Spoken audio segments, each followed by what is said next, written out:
बिस्मिल्लाहिर्रहमानिर्रहीम, अस्सलाम वालेकुम। आप देख रहे हैं प्रोग्राम न्यूज़ फीड। मैं हूं मुर्तज़ा डार। प्रोग्राम में बात करेंगे सुप्रीम कोर्ट में आज जारी केस के हवाले से। पंजाब और केपी में इलेक्शंस का मामला अभी तक इल्तवा का शिकार है। सुप्रीम कोर्ट के अहकामात के बावजूद हुकूमत फ़ंड्स जारी करने से कासिर है। कभी सिक्योरिटी को रीज़न पेश कर रही है हुकूमत और कभी फ़ंड्स की अदम दस्तयाबी का रीज़न जो है वो दे रही है। कभी ह्यूमन रिसोर्स के मसले मसाइल आ रहे हैं। बहुत सारे मसले मसाइल हैं जो पेश कर रही है हुकूमत, लेकिन सुप्रीम कोर्ट इस वक्त अपनी पोजीशन लिए हुए और सुप्रीम कोर्ट का ये कहना है कि यह आइन और कानून के मुताबिक है। फैसला जो हमने किया है इसमें 3 रुकनी बेंच है जिसने इस फैसले को सुनाया है।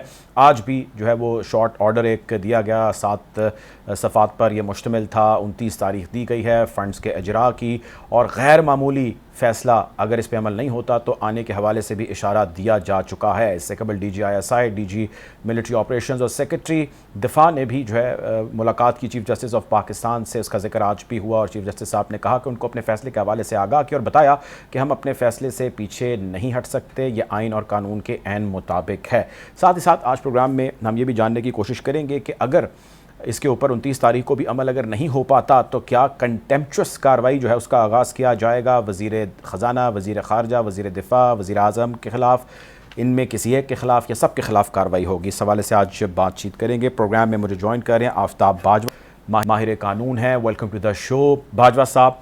सर, सबसे पहले तो मैं चाहता हूँ कि आप अभी तक की कार्रवाई के हवाले से हमारे नाज़रीन को बताइए और ये फरमाइए कि जो तारीख़ 29 दोबारा आई है और सियासी जितनी भी जमातें हैं उनको मुशावरत करके एक तारीख़ के ऊपर राज़ी होने के हवाले से या उसकी ऑप्शन देने के हवाले से आज भी ज़ोर दिया गया सुप्रीम कोर्ट की जानिब से।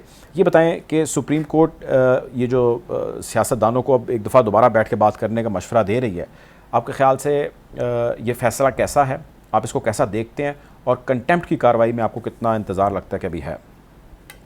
देखिए, सबसे पहले तो मैं एक गुजारिश करता हूँ कि ये जो मिले थे मिलिट्री के 3 अफसरान आके चीफ जस्टिस और दूसरे जज साहबान को, मैं कहता हूँ कि चीफ जस्टिस साहब ने बहुत अच्छा एक जेस्चर दिया एस्टेब्लिशमेंट को कि भी आप आए, बात करें, हम फैसला तो वो है जो वो करते हैं। ये भी उन्होंने वादे कर दिया था उनपे कि फैसला तो हम कर चुके हैं, आप बताइए आपके मसाइल क्या हैं। फिर उन्होंने जब सारी उनसे 2 ढाई 3 घंटे कहते जो मुलाकात हुई उसमें सारे मुल्क के मसाइल डिस्कस किए, तो फिर उन्होंने कहा कि जी फिर आज जो कोर्ट के ओपन कोर्ट में चीफ जस्टिस ये कह रहे हैं कि काश ये तीनों अफसर आज मेरे सामने कोर्ट में आके ये सारी बातें करते जो मेरे साथ चैम्बर में की हैं।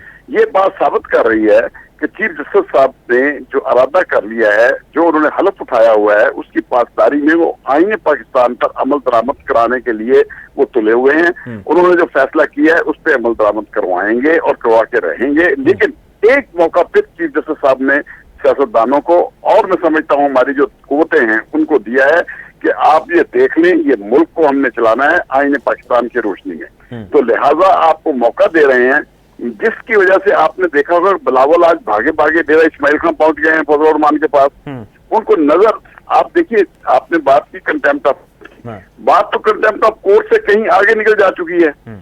जिस तरह की गालियां अदालतों को दी गई, जिस जजेस को बुरा भला कहा गया पार्लियामेंट में खड़े होकर, कभी किसी दुनिया की पार्लियामेंट में सुप्रीम कोर्ट के जजों को इसी तरह कहा जाता रहा है। हमने भी पिछले दिनों एक कन्वेंशन किया था सीनियर लॉयर्स का, उसमें भी हमने बाद भी 2 मीटिंगें कर ली हैं हमने, जो हम शो नहीं कर रहे। इंशाअल्लाह आपको ये बता दें, आज बिलावल का भाग के डेरा इस्माइल खान जाना इस बात की ये निशानदेही कर रहा है कि इस वक्त आईने पाकिस्तान पे अमल दरामद होगा, जो जजमेंट सुप्रीम कोर्ट ने दी है उस पे अमल दरामद होगा। अच्छा, ये बताएं बाजवा साहब, मेरी बात सुने। देखें, मौजूदा हुकूमत इस वक्त जो कुछ भी कर रही है ना, उनको कोई तो लीगल ग्राउंड्स के ऊपर मशवरे दे रहा है। नाम चूँकि वज़ीर कानून भी हैं, आपके कोलीग भी रहे हैं तारड़ साहब, उनका ज़ाहिर ही सामने प्राइमरीली आ रहा है। मैं आपसे जानना चाहता हूँ ऑन टेक्निकल ग्राउंड्स या ऑन प्रोफेशनल ग्राउंड्स कि ये जो मशवरे देने वाले हैं, आपको लगता नहीं है कि ये जो कुछ भी मशवरे दे रहे हैं ये इवेंचुअली अगर रिबटल हो गया जो चीफ जस्टिस साहब फरमा रहे हैं तो इसके खौफनाक नताइज होंगे उनके लिए? जी मेरे भाई, मैं आपको एक और गुजारिश करता हूँ, मैं सेंट्रल पंजाब का जाट हूँ, ये तारड़ भी जाट को मुतल्लक रखते हैं, इन पे एतबार नहीं किया जा सकता। हम ये तो खैर आपका ज़ाती माफ हो सकते हैं सर, मैं से नहीं जी, मैं ज़ाती में गुजारिश करता हूँ, इनके दादा अबू को उठा के देख लो जो ब्रीफकेस लेके पहुंचे हुए थे वहां पे कोयटा, जहाँ से अदालतों का बेड़ा गर्क किया सैयद अली शाह साहब की अदालत का, यही आजम जी तारड़। मुझे एक बताइए, ये एक पटवारी का बेटा है, अरबों रुपए के साथ शो कर रहा है, ये अपनी करप्शन छुपाने के लिए इसने नेट पे कानून खत्म कर दिया। दूसरी बात, क्या ये आंखों से अंधा है? 3 दिन हेयरिंग होती रही कोर्ट के अंदर, 5 जज सुनते रहे, उन्होंने 5 जजों ने फैसला किया, उन्होंने फैसले तक भी 5 जज कर रहे हैं। ये बहरा आगे जनाब अवाम को गुमराह करने के लिए कह रहा है कि जनाब नहीं वो तो 7 जजेस का फैसला है। जिस हुकूमत का वज़ीर कानून अंधा हो, काना हो, बोड़ा हो, लूला लंगड़ा हो। सर देखें मेरी बात सुनो, उनके साथ बाकी भी तो लोग हैं ना टीम में। मैं जानना चाहता हूँ कि प्रोफेशनली कितने साउंड मशवरे दे रहे हैं। सर मेरी बात सुने, ख्वाजा हारिस एक बहुत मंजे हुए वकील थे मियां साहब, हाँ जी, जिनकी मैं दिल से इज्जत करता हूँ। उन्होंने पनामा लीग में जिस तरह केस लड़ा, उसके बाद भी उन्होंने कोर्टों में जिस तरह इनकी, वो 2008 से मैं देख रहा हूँ जब शहबाज शरीफ को डिस्क्वालीफाई किया था 2008 में इलेक्शन में, सर केस में मैं ही पेश होता था। मैं उस वक्त से ख्वाजा हारिस साहब को जानता हूँ। ख्वाजा हारिस साहब बहुत मंजे हुए, सुलझे हुए एक वकील है, एक दूरअंदेश वकील है। ये जो इन्होंने कानूनदान अब अपने साथ रखे हुए हैं, आजमदीन तारड़ जैसे बंदे, ये लोग तो करप्ट तरीन वकला में शुमार होते हैं हमारे बार के अंदर। ये मुंह नहीं दिखा सकते, आ नहीं सकते बार रूम में। कल इन्होंने जो स्याह मनाने का कोशिश की थी इन्होंने, उसका जो अंजाम इन्होंने देख लिया। 23 अरकान है पाकिस्तान बार काउंसिल के, उनमें से सिर्फ 8 अरकान हाजिर थे, 15 गैर हाजिर थे, वो इनके साथ नहीं है। बार काउंसिल का आपने जिक्र किया, जरा बार्स के बारे में थोड़ी पोजीशन बताइएगा और इसमें पाकिस्तान बार काउंसिल को भी शामिल कीजिएगा। बताइएगा उनका क्या कहना है इस हवाले से, अभी तक की आपकी फाइंडिंग क्या है?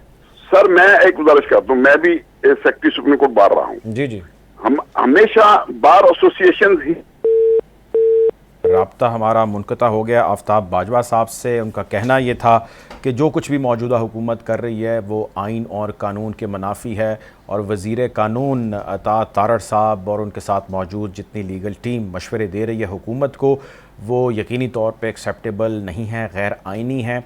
अगर ये आइन के मुताबिक होते तो इतनी मुश्किलात का शिकार मौजूदा हुकूमत ना होती। बहरहाल आज सुप्रीम कोर्ट के केस के हवाले से बहुत ही तफसील के अंदर जो है वो आज जज साहब ने सारे केस को सुना, बातचीत हुई और इसके हवाले से उन्होंने बिल्कुल क्लियर कर दिया 2-3 दिनों से जो बातें चल रही थी कि मुमकिन है कि चीफ़ जस्टिस साहब या सुप्रीम कोर्ट अपने डिसीजन से पीछे हो जाए। इसी असना के अंदर फिर हमने देखा कि आज तमाम सियासी जमातों को आपस में बैठ के बातचीत करने और कलेक्टिव ओपिनियन के साथ सामने आने के हवाले से भी अहकामात हुए, तो कुछ ज़ोर पकड़ने लग गई ये चीज़ें। बाजवा साहब से हमारा राब्ता बहाल हुआ है। बाजवा साहब, आप बार काउंसिल्स के हवाले से कुछ फरमा रहे थे। बार काउंसिल्स जो हैं उनको सियासत में हिस्सा लेने का कोई इख्तियार नहीं है। बार एसोसिएशन नुमाइंदे होती हैं, वकला की नुमाइंदा जमाते हैं बार एसोसिएशन। जैसे सुप्रीम कोर्ट बार है, हमारी लाहौर हाई कोर्ट बार है। अब यहाँ पे इनको बुरी तरह शिकस्त हुई है भून तारड़ ग्रुप को, जिसकी वजह से अब ये मुंह दिखाने के काबिल नहीं रहे। अब ये क्या मशवरे देंगे हुकूमत को? इनकी जितनी अकल समझ जो कानून से वाबस्तगी है हम लोग जानते हैं। ये सिर्फ और सिर्फ लालची लोग हैं। मैं साफ आपको बता रहा हूं, मैं इनको बहुत अरसे से जानता हूं, मेरे साथ ही इन लोगों ने वकालत शुरू की थी। यही भून मेरे साथ तो बहुत से बढ़ता रहा है। ओवरऑल बार का ओवरऑल जानना चाह रहा हूं कि वेयर डू दे स्टैंड। हमने देखा कि एक गोल मेज कॉन्फ्रेंस भी हुई और उसके अंदर भी खासी चीज़ों का जिक्र हुआ। मेरे साथ हैं, बल्कि मैं इस पर आपसे डिटेल में चाहता हूँ ज़रा बातचीत करें, आप मेरे साथ ही रहिएगा। बैरिस्टर अहमद पंसोता साहब प्रोग्राम में हमें ज्वाइन करें। Welcome to the show Pansota साहब। पंसोता साहब, सुप्रीम कोर्ट और ऑनरेबल चीफ जस्टिस साहब अलॉन्ग विद दिस बेंच अपनी पोजीशन पर फर्म हैं, खड़े हैं, डटे हुए हैं। मिलिट्री की, इंटेलिजेंस की कुछ लीडरशिप से भी उनकी मुलाकातें हुई। वो कहते हैं मैंने उनको भी क्लियर कर दिया, फैसले से हम नहीं हट सकते। आज फिर 29 तारीख जो है वो गालबन दे दी गई है फ़ंड्स के इजरा की।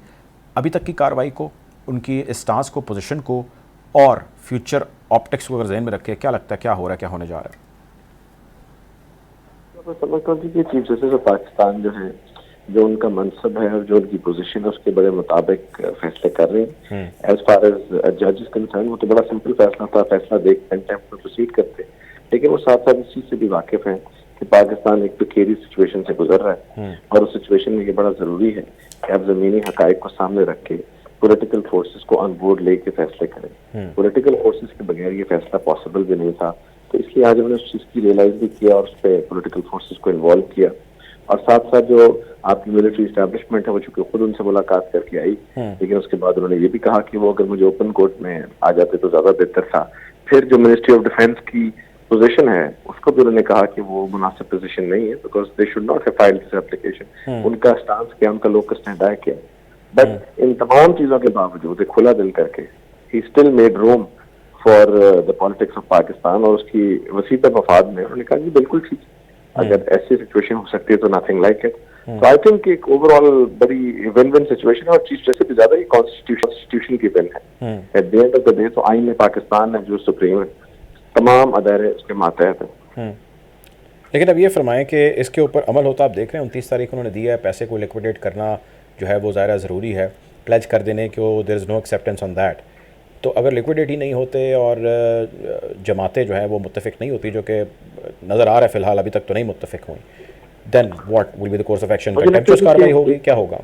एक तो मुझे लगता है मुत्तफिक हो जाएंगे, लेकिन अगर केस नहीं होती उस केस में तो कंटेम्प्ट ऑफ कोर्ट है जी बड़ी क्लियरली फेडरल कैबिनेट के खिलाफ भी होगी, स्टेट बैंक के एक्टिंग गवर्नर के खिलाफ भी होगी। वो फिर एक गलत एक रविश बढ़ जाएगी, और मुनासिब नहीं है, लेकिन स्टिल अगर if push gets to shove then it has to be done. अच्छा, ये फरमाएं सर, सिक्योरिटी का मामला ज़ाहिर है वैसे ही का वैसा ही है, ज़ाहिर है उसके हवाले से भी आज बातचीत हुई, और आज जब ख़बरें सामने आई तो उसमें वज़ारत दफ़ा का मौक़िफ़ भी सामने आया, जिसमें रॉ की मुमकिन पाकिस्तान के अंदर कार्रवाइयाँ during the time of election जो अगर फौरी तौर पे हो जाते हैं, और TTP का भी जिक्र हुआ। ये फरमाएं कि इस मसले को किस तरह एड्रेस किया जा सकता है आपके ख्याल से? जिक्र तो उन्होंने किया प्रीवियस इलेक्शंस का, बट लिक्विडेट हो जाता है पैसा और सिक्योरिटी का कंसर्न ऐसे ही रहता है। देन देखिए जी, इन मामलात को तो हमेशा जो इंटेलिजेंस है उसी से ही कर्ब किया जाता है। जो दहशतगर्दी के वाक़यात हैं उनके ऊपर हमेशा प्रीएम्प्टिव जो मेजर्स हैं वो ज़्यादा वर्क करते हैं, उस टाइम पर तो आप कुछ नहीं कर सकते उसका।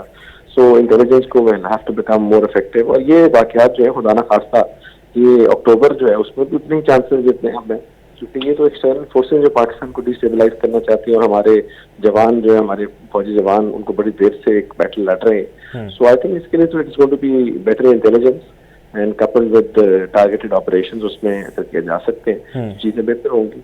लेकिन इसका शायद टाइम से कोई ताल्लुक नहीं है।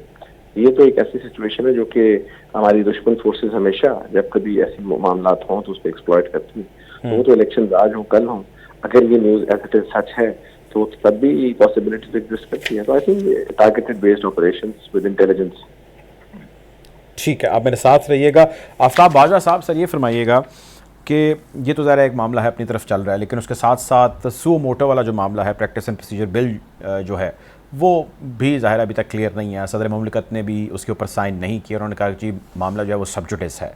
फ़ाइज़ ईसा साहब को भी आज मैं देख रहा था, काफ़ी मैंने उनको सुना जो वो बातचीत कर रहे थे, और उनका अपना एक नैरेटिव या नुक्ता नज़र है about the suo motu powers of a supreme court chief justice. आपकी क्या ओपिनियन है सर इसके बारे में? ये जो हो रहा है प्रैक्टिस एंड प्रोसीजर बिल के नाम पे, ये ठीक हो रहा है या गलत हो रहा है?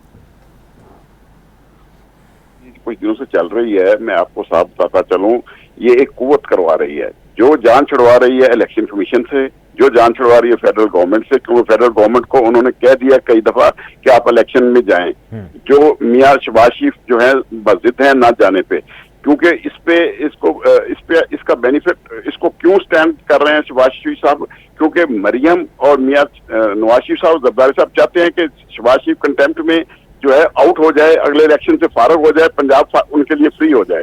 ये भी एक तो इलेक्शन कमीशन जाएगा, दूसरा फेडरल गवर्नमेंट जाएगी, तीसरा मैं आपको साफ बताता चलूं, काजी फैजिसा ने जो अपने इख्तियारात से तजावुज किया है उस बना पे भी ये फारग हो जाएंगे 4-5 जज जो है सुप्रीम कोर्ट के। आने वाले वक्तों में ये गेम सारी वही हो रही है, सारी का सारा। ये जो आज सुप्रीम कोर्ट की जो प्रोसीडिंग है वो तो आपको अल्लाह 2 दिन से यही जेम गोइयां हो रही थी जी, वो आर्मी के चले गए चीफ जस्टिस को मिलने, 3 घंटे मुलाकात हो गई, ये कर लिया वो कर लिया। भाई आईने पाकिस्तान की पासदारी करनी है। हम पंडियाल साहब को बहुत अच्छी तरह जानते हैं, ये पंसोता मेरा छोटा भाई साहब आपके बैठा है, ये भी जानता है, वो एक मजबूत आदमी है, बहुत स्ट्रांग आदमी है, उसको इतना कमजोर ना समझे। इंशाल्लाह वो आईने पाकिस्तान की हिफाजत करेगा। उसके लिए हमारी जो गोल में इस कॉन्फ्रेंस हुई थी उसमें भी हमने ये इरादा किया हुआ है पाकिस्तान के तमाम वकला से रब्ता करके कि हम सुप्रीम कोर्ट के साथ खड़े हैं और चीफ जस्टिस हमारी रेड लाइन है। हम अगर एक डिक्टेटर से टकरा सकते हैं, 2007 में आप साथियों के साथ मिलकर हमने तहरीक को कामयाब, रूल ऑफ लॉ की तहरीक को कामयाब किया था। हम इस वक्त वकला जो है हम चीफ जस्टिस और सुप्रीम कोर्ट के साथ खड़े हैं और उसके फैसले पे अमल दरामद कराने के लिए और आईने पाकिस्तान की पासदारी के लिए हम लोग खड़े हैं। और इंशाल्लाह हमें अपनी जानें देनी पड़ी तो हम जाएंगे। ये अब बात सारी जो है चीफ जस्टिस साहब ने जो आर्मी के 3 बड़े अफसर आए थे, उनको बता दिया है उन्होंने। उन्होंने कहा भाई मेरा फैसला है, अटल है, हम फैसला कर चुके हैं। ये सियासी पार्टियां अगर इत्तेफाक करती हैं, ठीक नहीं करती तो हमने 14 मई को इलेक्शन करवाने ही करवाने हैं। क्योंकि इस वक्त जो खतरा था, आपने देखा आज वजारत दाखिला की जो पिटीशन उन्होंने ये कह के खारिज कर दी कि ये मेंटेनेबल ही नहीं है। क्योंकि इसलिए कि दुनिया के अंदर मिसालें जंगी होती रहती हैं लेकिन इलेक्शन होते हैं। इस बात को पता नहीं सियासतदान क्यों नहीं, इनको हार नजर आ रही है इसलिए इलेक्शन में नहीं जाना चाहते। भाई जब आईने पाकिस्तान का पहला फिक्रा ही यही है कि हाकमियत अल्लाह की और कुव्वत का सर चश्मा अवाम है। बिल्कुल ठीक है, आपका ओपिनियन आ गया सर, बिल्कुल ठीक है। मेरे साथ रहे, मैं अभी और आपसे कुछ चीज़ों के हवाले से बात करनी है। ज़रा प्रैक्टिस प्रोसीजर बिल के ऊपर पंचोता साहब का भी ओपिनियन ले लें। पंचोता साहब सर ये फरमाइएगा, प्रैक्टिस प्रोसीजर बिल के ऊपर सदर ने आज भी साइन नहीं किए, कहा जी मामला सबजुडिस है। सबजुडिस मामला हुआ क्योंकि इसको टेकअप कर लिया गया, इसके हवाले से बहुत सारे कंसर्न हुकूमत रेज कर रही है। How do you analyse the entire bill and the intention behind it?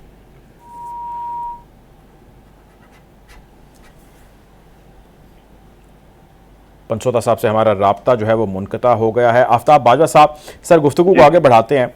ये फरमाइएगा कि केपी का मामला ज़ाहिर है वो भी साथ ही इसके नत्थी है। बहुत सारे आईनी माहिरीन का ख्याल ये है कि चीफ जस्टिस साहब का जो इंक्लाइन है that is more towards Punjab, जबकि वो नहीं होना चाहिए, उनको पैरेलल लेके चलना चाहिए। जितनी यहाँ पर ज़रूरत है उतनी ज़रूरत वहाँ पर है। एक तो मैं जानना चाहता हूँ इस हवाले से आपका ओपिनियन, और साथ ही साथ ये बताइएगा इस जब तक इलेक्शन नहीं हो जाते तब तक यहाँ पर ज़ाहिर है इंटरिम गवर्नमेंट्स मौजूद हैं। इसके हवाले से भी PTI कह चुकी है जी हम अदालतों में जा रहे हैं। How do you see this? क्या कहता है कानून? सबसे पहले जो आपने प्रिंसिपल साहब से सवाल किया वो कनेक्ट नहीं हुआ। मैं गुजारिश करता हूँ जब भी मामला कोई अदालत में सब जुडिस हो, फिर ना सदर पाकिस्तान को ना पार्लियामेंट किसी को अख्तियार नहीं है उसमें मुदाखलत करने की जब तक वो फैसला आ नहीं जाता। अब 2 मई उसमें डेट दी हुई है, 2 मई तक तो ये कोई जब तक वो फैसला नहीं करते कोई आदमी कोई भी अदारा कोई भी कुव्वत उसमें मुदाखलत नहीं कर सकती। एक दूसरी बात, जो इंटरिम गवर्नमेंट है वो तो खत्म हो चुकी है, 90 दिन के लिए आई थी, आइन के अंदर लिखा हुआ है।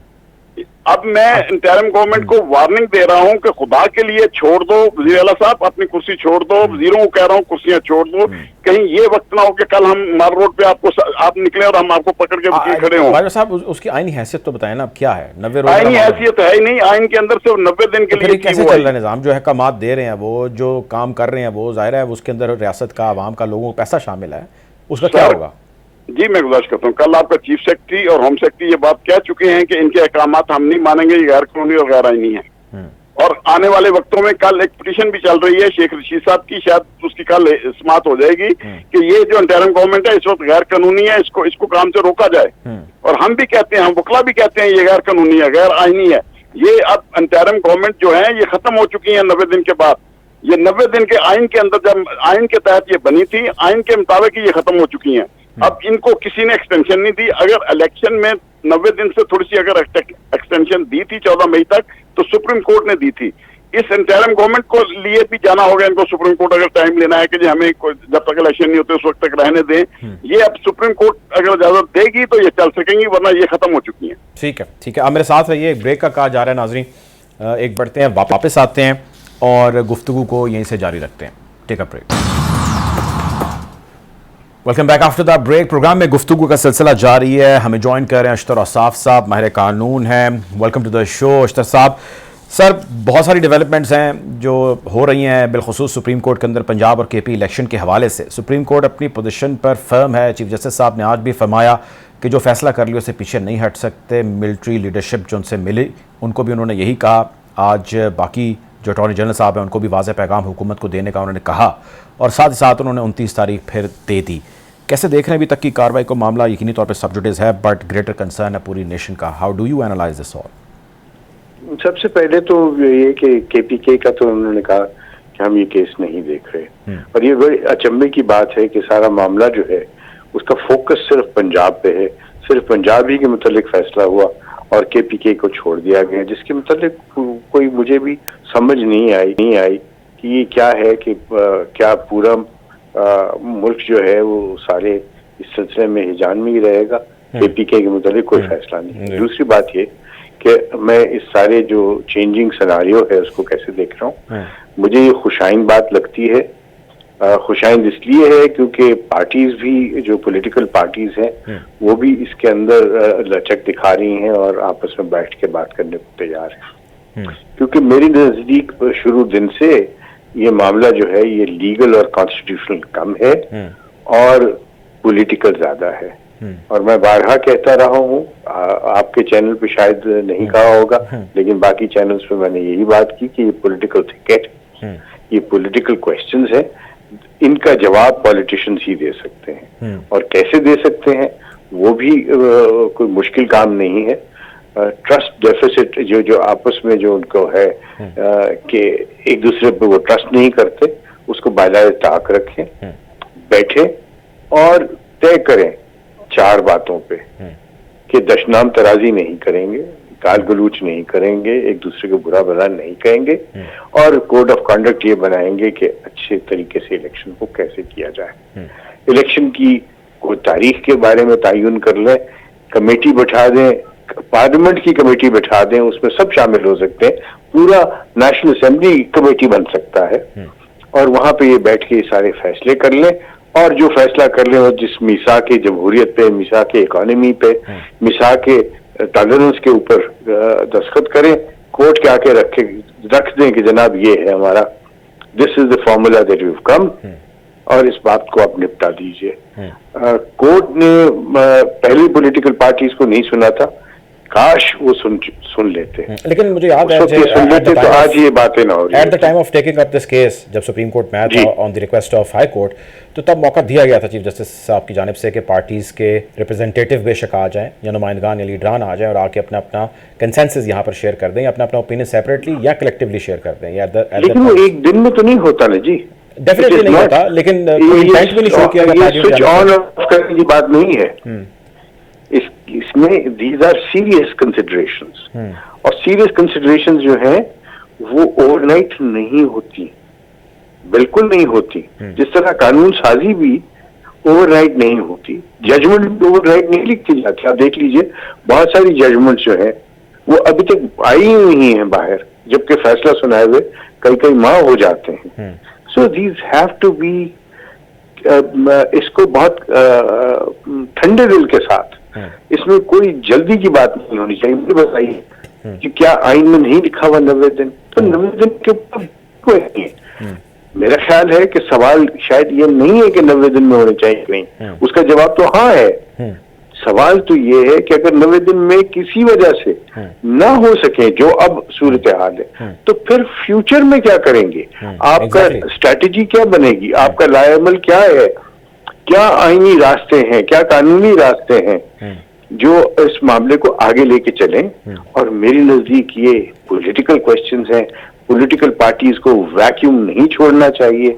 यही मौका है, ये डिफाइनिंग मोमेंट है जिसके अंदर हम सब मिल के बैठ के, सर मैं और आप भी अपना अपना हिस्सा डाल। मैं जाती तौर पे आपकी इन तमाम बातों से एग्री करता हूँ और बड़ी ज़बरदस्त आपने बातें रेज की हैं, लेकिन एक मेरा कंसर्न और एक सवाल आप कह लीजिए वो अभी भी वैसा ही है, और वो ये है कि ईदर आई लाइक इट और I don't like it, but I have to follow the judgment, I have to follow the decision. अगर मैं उसको फॉलो ही नहीं करूँगा और मैं एक महाजरा किसी कैफे में चला जाऊंगा, तो just take up this matter in any other court, lower court में हम ले जाते हैं, तो आप जानते हैं कि दोनों पार्टियों को मौका भी नहीं मिलेगा किसी भी अदालत की जानिब से कि वो बैठें और बार बार मुशावरत करें। They will say and pass the order and that should be executed at all.